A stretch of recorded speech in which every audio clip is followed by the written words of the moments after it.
So what causes toenail fungus? Does it actually occur? Do nails like this only happen in old people? Well, not exactly. In this video, I'm going to talk to you more about what happens to toenails, how we take care of them as individuals age or as the nails become thick and deformed, and explain a little bit about what toenail fungus is or what we think it is. I'll dispel some myths and talk more about the treatment options available. So the patient that you're seeing today was actually 101 years old, and we're doing nothing more than managing thick, deformed, dystrophic, as we will call them, painful toenails. And a lot of times people think that it's due to fungus, and we haven't been able to prove that yet. There are tests available where we can take a portion of the toenail, we'll culture it, so we send it off to a lab and they'll culture it to see if it's growing fungus. And if it is, there are some medications available that we can treat these patients with. The problem is it doesn't always respond. So when we look at the studies on using medications, one in particular is called Lamisil or terbinafine, and it's a antifungal, it's a pill, and it's used to kill fungus basically, but it doesn't always clear the toenail. So why not? Well, one of the theories is you could culture this toenail and you may find fungus growing on the actual tissue surface or the nail, but it doesn't mean that that's what's causing the nail to be deformed like this. This could come from a number of things. One, toenails can get deformed by trauma. They can be deformed from the micro trauma of your shoes hitting the toenails throughout life, and then it just gets so severe that it turns into situations like you're seeing here in this patient.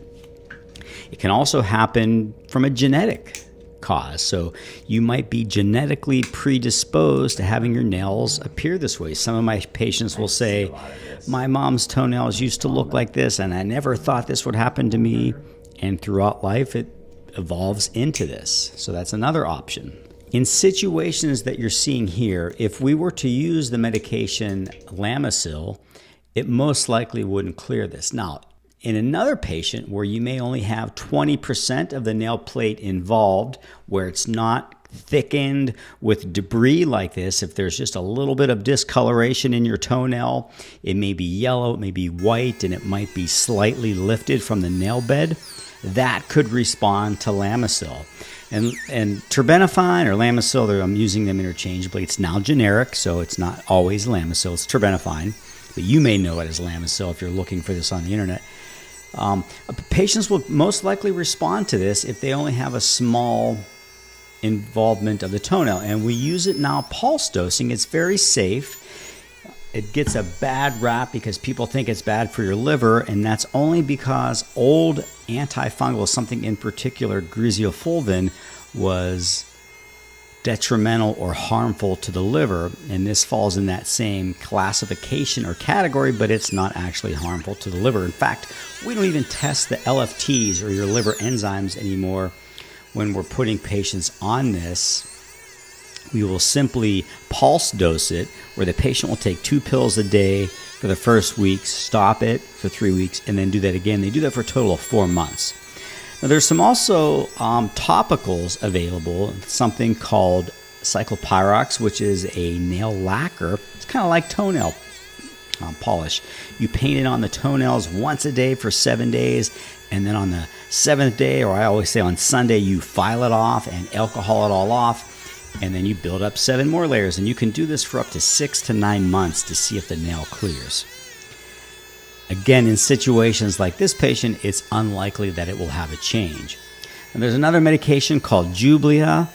Insurance companies haven't been covering this recently, but then there's also been a change, and I'm seeing it covered more and more. So sometimes they'll say you have to fail an initial treatment with cyclopyrox, and then they'll cover it, but I will sometimes prescribe it prior to cyclopyrox because it's a little bit easier for the patient to apply. They don't have to build layers up. It gets absorbed into the nail plate. In terms of the efficacy, it's kind of the same or similar, but it's just probably more The patients have an easier time putting it on. It's more, I don't want to say it's more effective, but it's more user-friendly for the patient, so they tend to put it on more, and it works better. Well, that's it. If you have any questions about toenail fungus, or if your toenails look this way, what direction you should take, drop a comment below and I'll do my best to answer those.